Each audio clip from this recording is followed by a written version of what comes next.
Hello friends, आप सभी का स्वागत है आपके अपने चैनल राजू सॉल्यूशन में।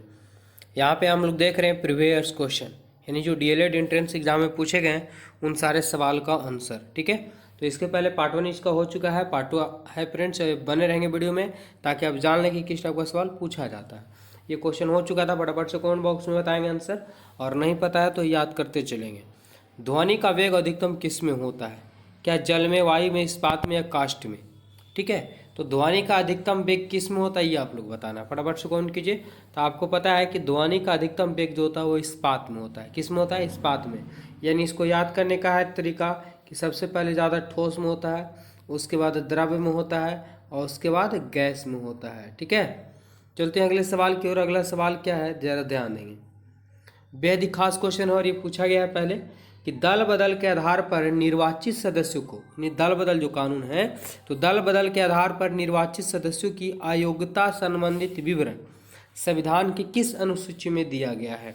तो याद रखेंगे कि दल बदल के आधार पर जो आयोग संबंधित विवरण जो भी जानकारियाँ होती है वो किससे, तो 10वीं अनुसूची में दिया गया है। यानी 10वीं अनुसूची जो है वो दल बदल कानून से संबंधित है, इसलिए इसमें दिया जाता है। ऑप्शन सी, अगर ऑप्शन सी आप लोग बताएं बिल्कुल सही है। जिनको याद नहीं वो याद करते चलेंगे। चलते हैं अगले सवाल की ओर। अगला सवाल क्या है कि निम्नलिखित में से किसके अंतर्गत आने वाले विषयों पर नियम बना सकने का संसद को एकमात्र अधिकार है? सवाल बड़ा खास है कि किसके अंतर्गत आने वाले विषयों पर नियम बनाने का संसद का एकमात्र जो है वो अधिकार है। क्या संघीय सूची, समवर्ती सूची, राज्य सूची, ए और बी दोनों? क्या होगा राइट आंसर?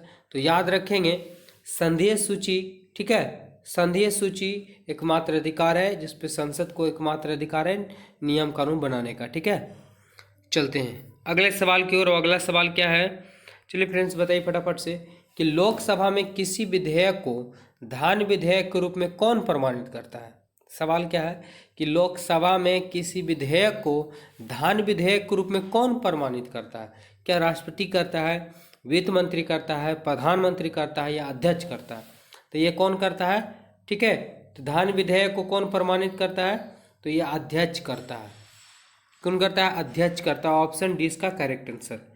चलिए अगले सवाल को और बढ़ते हैं। अगला सवाल है कि भूदान आंदोलन किससे प्रारंभ किया गया था? भूदान आंदोलन किसने प्रारंभ किया था? किसने प्रारंभ किया था? क्या महात्मा गांधी किए थे, जयप्रकाश नारायण किए थे, या विनोबा भावे किए थे, या राम मनोहर लोहिया? किसके द्वारा? तो याद रखेंगे, ठीक है, भूदान आंदोलन जो किया गया है तो वो विनोबा भावे के द्वारा किया गया है। ऑप्शन सी यहाँ पे करेक्ट आंसर हो जाएगा। आप लोग सी बताएं तो बिल्कुल सही जवाब है। जिनको गलत हुआ वो याद करते चलेंगे। अगले सवाल की ओर है। अगला सवाल है कि पाक जल डमरू मध्य किसको अलग करता है? पाक जल है ना, डमरू मध्य जो है वो किसको अलग करता है? क्या भारत और पाकिस्तान को, भारत और म्यांमार को, भारत और श्रीलंका को, भारत और अफगानिस्तान को? देखते हैं इसका सवाल का आंसर कितने विद्यार्थी इसको दे पाते हैं फटाफट से। तो याद रखेंगे कि भारत और जल डमरू मध्य जो है यानी किससे अलग करता है? तो भारत और श्रीलंका को अलग करता है जल डमरू मध्य। यानी श्रीलंका आप देख ही रहे होंगे, ठीक, कि पानी कितना समुद्र के पार है, तो उससे अलग करता है जल डमरू मध्य। अगला सवाल है कि गीत सेठी का नाम किस खेत से जुड़ा हुआ है? किस खेल है, सॉरी यहाँ पे कोई खेत लिखा गया है मिस्टेक से। गीत सेठी का नाम किस खेल से जुड़ा हुआ है? किस खेल से? लॉर्ड टेनिस, या कबड्डी, या बिलियर्ड्स, या स्क्वैश? जरा बताइए फटाफट से क्या होगा राइट आंसर। तो याद रखेंगे गीत सेठी का जो है वो, गीत सेठी एक पर है ना, क्या है, बिलियर्ड्स है। किस खेल से संबंधित है? तो बिलियर्ड्स से संबंधित है, याद रखेंगे। ये सभी क्वेश्चन पूछा गया और पूछे जाएंगे। ठीक है, क्वेश्चन पूछा हुआ भी बार बार पूछा जाता है।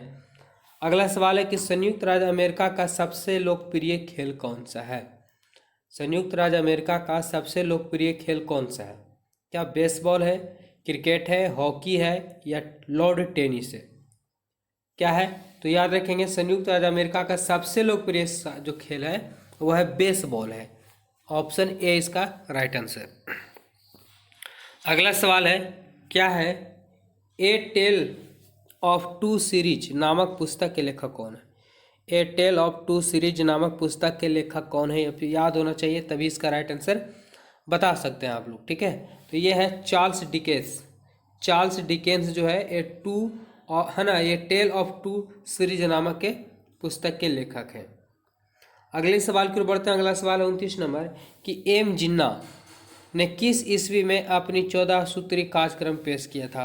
यानी किस सम्मेलन में जिन्ना जो है वो 14 सूत्री का है ना 14 सूत्री का मांग किया गया था? बताइए फटाफट से।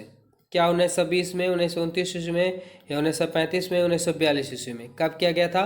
तो ये लाहौर अधिवेशन में किया गया था। जिन्ना के द्वारा 14 सूत्री मांग है ना, यानी 14 सरकार से मांग रखा गया था। कांग्रेस उस समय थी एम जिन्ना ने। तो कब? 1929 ईस्वी में, जो लाहौर अधिवेशन में हुआ था। चलते हैं अगले सवाल की ओर। अगला है कि मृदा के कटाव को रोकने के लिए, मृदा मतलब मिट्टी को रोकने के लिए आप क्या उपाय कर सकते हैं?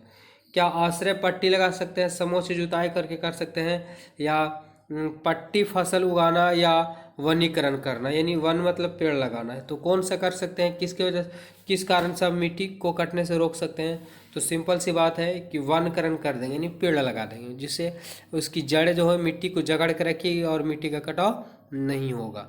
तो वनीकरण मृदा कटाव को रोकने का सबसे अच्छा सा है। अगले सवाल की ओर चलते हैं। अगला सवाल है कि जनसंख्या के अध्ययन को क्या कहते हैं? जनसंख्या के अध्ययन को क्या कहते हैं? और हर एग्जाम में ये पूछा गया है सवाल, ठीक है। तो जनसंख्या के अध्ययन जो कहलाता है वो जनसांख्यिकी कहलाता है। क्या कहलाता है? जनसांख्यिकी कहलाता है। ऑप्शन सी यहाँ पे करेक्ट आंसर। अगले सवाल की ओर चलते हैं। अगला सवाल है कि उपराष्ट्रपति आखिर है क्या? क्या लोकसभा का सदस्य होता है, क्या राज्यसभा का सदस्य होता है, या किसी भी सदन का सदस्य होता है, या सांसद का नहीं होता है? जरा बताइए। सांसद सदस्य नहीं होता है। 32 नंबर सवाल का आंसर क्या होगा? तो याद रखेंगे उपराष्ट्रपति को हम लोग नहीं चुनते हैं, ठीक है। तो ये न तो लोकसभा का न राज्यसभा का सदस्य होता है, ये है ना। क्या होता है?